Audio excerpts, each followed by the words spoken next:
Bem-vindos de volta ao canal Resumo dos Filmes.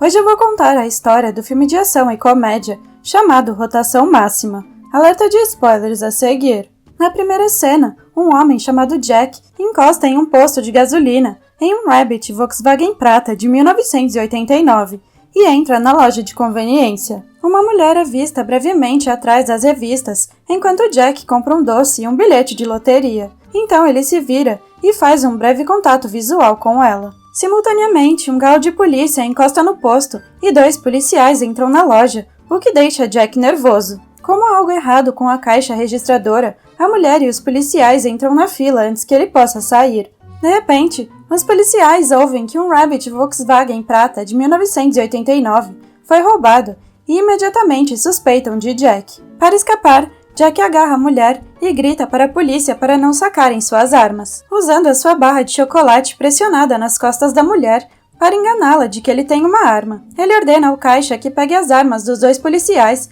e as coloque em seus bolsos, o que ele faz, e assim que as recebe, Jack troca seus doces por uma pistola de verdade. Então ele diz a todos para se deitarem no chão, enquanto arrasta a mulher para o carro e se afasta apressadamente.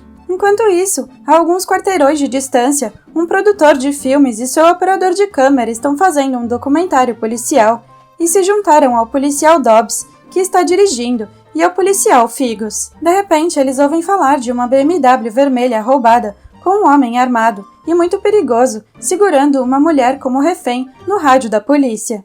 Dobby e Figos estão próximos e assim começam a persegui-lo. Enquanto isso, na BMW, Jack pede à mulher que está continuamente fazendo um som lamuriante para agarrar o volante, enquanto ele retira o seu casaco. Ele diz a ela para parar de fazer o barulho, já que ele a deixará sair assim que ficar seguro, mas ela não pode evitar. Jack aciona um isqueiro enquanto pergunta como ela pode pagar um carro como aquele, e ela responde ainda choramingando que foi o seu pai que lhe deu. Do nada, a mulher de repente pega o isqueiro da tomada e queima Jack em seu pescoço, e Jack grita com ela. Ao mesmo tempo, eles acidentalmente deixam cair o isqueiro no banco, o que faz com que a fumaça comece a encher o carro, e Dobbs e Figos os avistam. Jack grita para a mulher pegar o isqueiro, o que ela faz, mas também o joga pela janela, deixando Jack ainda mais furioso, já que agora ele não pode fumar. Segue-se então uma perseguição de carro em alta velocidade. Enquanto isso, Dobbs comenta no documentário que se eles perderem a BMW de vista, eles podem nunca mais ver a mulher viva. No meio da condução rápida em estradas estreitas e no trânsito caótico, o produtor calmamente começa a perguntar aos 2 policiais o que eles mais gostam em ser policiais, e Dobbs responde que ser policial o faz se sentir como uma combinação de Bruce Springsteen e Sylvester Stallone. Na BMW novamente, a mulher diz a Jack que está enjoada e com vontade de vomitar, e quer que ele encoste. Então Jack explica que não pode encostar porque está sendo perseguido pela polícia e diz a ela para colocar a cabeça para fora da janela. Quando ela faz isso, Figos pede reforços, mas ele é informado que todos os outros policiais estão no funeral de um capitão. Enquanto isso, na delegacia, o chefe Boyle é informado que o carro pertence à senhorita Natalie Voss, a única filha de Dalton Voss, o homem mais rico da Califórnia. O chefe Boyle grita então que eles deveriam ter 20 carros a perseguindo e exige o uso de carros do funeral. Dobbs diz simultaneamente ao produtor que eles realmente conseguiram ouro hoje. De volta ao carro, Jack diz a Natalie que eles estão indo para o México para escapar e ela grita pedindo que ele a deixe sair. Mas ele continua acelerando e Dobbs fica furioso, pois aquela estrada só dificulta as coisas. Um repórter que estava cobrindo outra coisa, de repente avista a perseguição do helicóptero e a transmite. De repente, eles alcançam um carro da escola médica, que começa a correr incontrolavelmente, fazendo com que os cadáveres caiam na estrada. Dobbs estaciona o carro e Figos tenta descer. Natalie grita de vez em quando, e Jack quase sempre tem um ataque cardíaco. Ela pede a Jack para guardar a arma, o que ele não faz, mas ele explica que é um cara simpático e não tem uma arma, mas ela não acredita. Um helicóptero da polícia se junta à perseguição e Jack não consegue entender como as coisas sempre dão tão errado para ele. Então, Natalie diz que ele pode estar fazendo isso consigo mesmo. Jack então sugere que eles se conheçam, dizendo que o seu nome é Jack, mas Natalie não lhe diz nada até que ele guarde a sua arma, o que ele faz, e ela lhe diz que é Natalie Voss. Jack fica surpreso e percebe que a polícia agora vai pensar que ele a raptou para conseguir o dinheiro de Dalton Voss. Mas Natalie não acredita que ele não soubesse quem ela era. Em pânico, Jack está tentando se convencer de que ele realmente não raptou ninguém, mas Natalie lembra de que ela ainda está lá e foi raptada. Simultaneamente, os jornais descobrem que Natalie Voss está no carro e relatam que o sequestro provavelmente é para um resgate. Na delegacia, Dalton Voss chega com a sua nova esposa, gritando furiosamente com o chefe Boyle. Logo, eles encontram imagens de Jack e sabem que ele foi condenado por um assalto a um banco armado, tendo escapado dos guardas durante uma transferência para a prisão. Quando Dobbs e Figgos ouvem isso, Dobbs diz que isto é realmente ruim, mas o produtor está extremamente feliz, dizendo que isso é ótimo.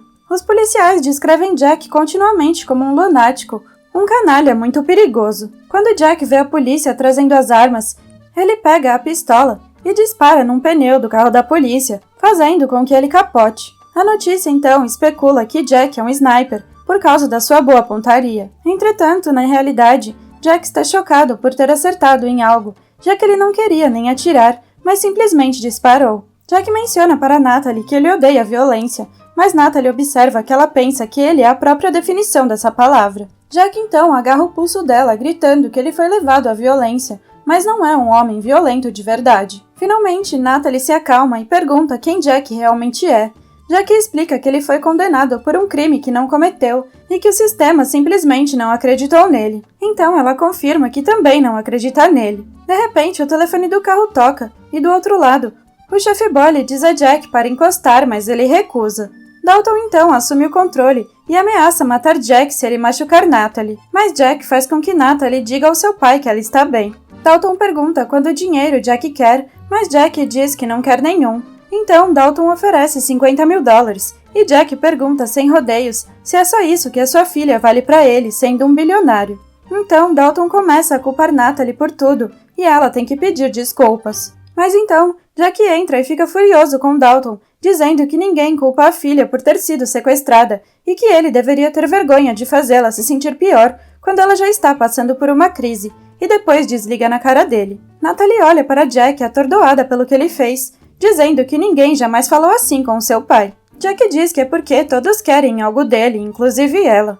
Ela nega, mas Jack diz que ela queria ser tratada como uma mulher pelo seu pai e não como uma menina, o que ela confirma ser verdade. Natalie logo menciona que odeia sua madrasta, tendo casado com Dalton pelo seu dinheiro, assim como a sua verdadeira mãe. De repente, o advogado de Jack vê Jack nas notícias e liga para o chefe Boyle para obter o número de telefone da BMW para falar com Jack. Enquanto isso, as notícias começam a especular que Natalie deve estar amarrada no carro e absolutamente aterrorizada. Mas Jack e Natalie parecem começar a se divertir, cantando a música do rádio. De repente, o telefone toca e é o advogado de Jack, Ari, que diz que eles podem descobrir algo, já que ele é inocente, mas somente se ele encostar. Jack diz que não pode fazer isso, mas expressa sua gratidão por Ari sempre ter acreditado nele. Natalie ouve tudo isso e começa a se sentir mal por Jack. De repente, o telefone toca novamente, e desta vez é um homem do canal 9 de notícias que quer perguntar o que ele fará quando ficar sem gasolina. Jack grita para ele que o medo de Natalie e o seu próprio desespero devem ser entretenimento suficiente e destrói o telefone. Simultaneamente, carregadores e uma equipe da SWAT estão sendo colocadas na fronteira mexicana. No carro, Natalie compartilha um chiclete e pergunta a Jack por que ele está fugindo. Jack explica que ele estava fazendo um show como palhaço para festas infantis há algum tempo. Ele estava em casa assistindo beisebol quando alguém do outro lado da cidade roubou um banco com uma fantasia de palhaço. E quando a polícia chegou e encontrou a sua fantasia de palhaço, eles o prenderam. Harry disse a ele que eles não colocam pessoas inocentes na cadeia, mas ele estava obviamente errado. Natalie tenta imaginá-lo como um palhaço, quando de repente um caminhão monstruoso tenta empurrá-los de lado. No entanto, ele falha, e os dois motoristas que tentaram ser heróis saem bem a tempo antes do veículo explodir. Ao mesmo tempo, Ari está sendo entrevistado sobre o roubo de Jack e porque ele foi considerado culpado no caso do assalto. Ari explica que o verdadeiro assaltante cortou acidentalmente a mão no local do crime, deixando sangue que foi encontrado como sendo do tipo A. E o sangue de Jack é do tipo B. Mas como a amostra foi coletada inapropriadamente, ela foi considerada uma prova inválida no tribunal. De volta ao carro, Natalie pergunta a Jack quando ele foi condenado, e ele responde que foi ontem. Então agora ela descobre que foi por isso que ele tinha roubado um carro e estava fugindo. Por isso ele se assustou e a agarrou quando a polícia entrou na loja de conveniência. Ela conta a Jack que agora ela acredita na história dele. Enquanto isso, Dobbs está tagarelando, dizendo ao produtor que ele tem habilidades quase telepáticas e se vê como um profeta, já que ele quase pode prender alguém antes mesmo que ele cometa um crime. Figgos olha para Dobbs como se ele estivesse louco. De repente, uma van de um canal de notícias aparece ao lado da BMW para ter um vislumbre da condição de Natalie. Mas o homem da câmera deixa cair a câmera acidentalmente, enquanto o motorista faz um movimento brusco para evitar um acidente. Mais tarde, Natalie conta a Jack que teve vários namorados, mas todos acabaram sendo perdedores. Natalie também revela que ela mesma pensa que é um caso perdido, mas Jack imediatamente assegura a ela que ela é uma mulher interessante e sofisticada, pois eles compartilharam um contato visual momentâneo no posto de gasolina. Ela comenta sobre a primeira interação deles, e diz a Jack que ele empurrou a sua arma desnecessariamente com força nas costas dela. Então Jack explica que nunca houve nenhuma arma, apenas uma barra de chocolate. Natalie começa a rir e depois eles compartilham o doce juntos. Enquanto as notícias observam como é fácil esquecer que Natalie deve estar absolutamente horrorizada dentro do carro, vemos Natalie cuidando da queimadura de Jack no pescoço, dizendo que está arrependida de ter acreditado que ele é um bandido. Então ela expressa que nunca conheceu ninguém como Jack antes, perguntando se ele tem uma esposa ou namorada, e ele responde que não. Então ela começa a beijá-lo, dizendo que está se apaixonando. Depois ela sobe e se senta no colo de Jack, beijando-o apaixonadamente, enquanto ele está dirigindo. Figgos observa que são 10 milhas até a fronteira, e Dobbs pergunta retórica e irritantemente como Jack consegue andar tão rápido na estrada. 9 milhas depois, o sol se pôs, e Natalie sugere que Jack deve extorquir o seu pai, para que eles possam atravessar a fronteira e viverem uma vida confortável juntos. Jack diz que isso pode funcionar, e Natalie lhe diz alegremente que tudo isso é muito romântico. Eles chegam à fronteira, e Jack tem que frear para não chocar com os carregadores.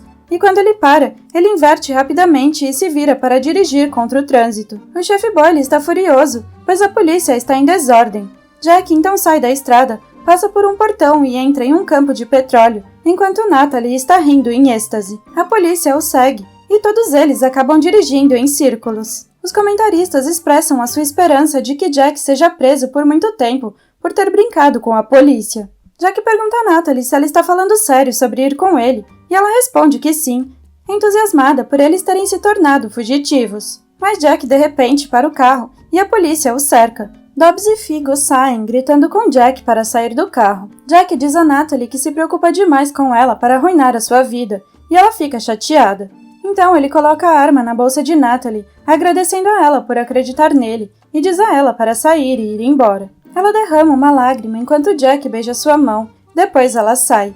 Figgos a leva para trás de um carro da polícia e lhe diz que ela tem muita sorte de estar viva. Dobbs pensa em voz alta e espera que Jack tente algo para poder atirar nele. Jack acende um cigarro no carro e começa a refletir sobre todos os acontecimentos do dia.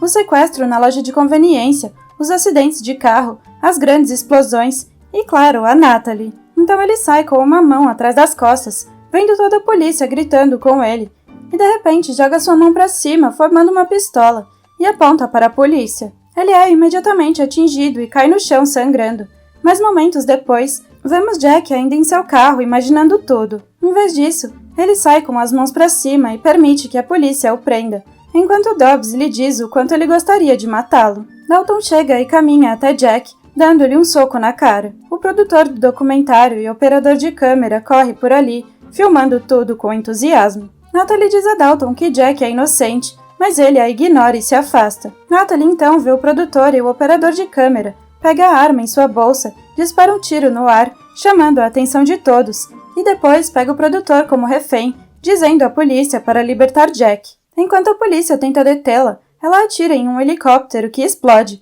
mostrando que ela está falando sério. Eles relutantemente soltam Jack e os dois se dirigem a um helicóptero do canal de notícias e o sequestram. Dalton parece totalmente sem palavras quando vê os dois decolarem, e o advogado de Jack, Ari, é visto rindo, vendo tudo aquilo na TV. Na última cena, vemos Jack e Natalie tomando banho de sol em uma praia agradável no México, aparentemente se divertindo muito. Obrigada por assistir, não se esqueça de se inscrever e deixar o seu like.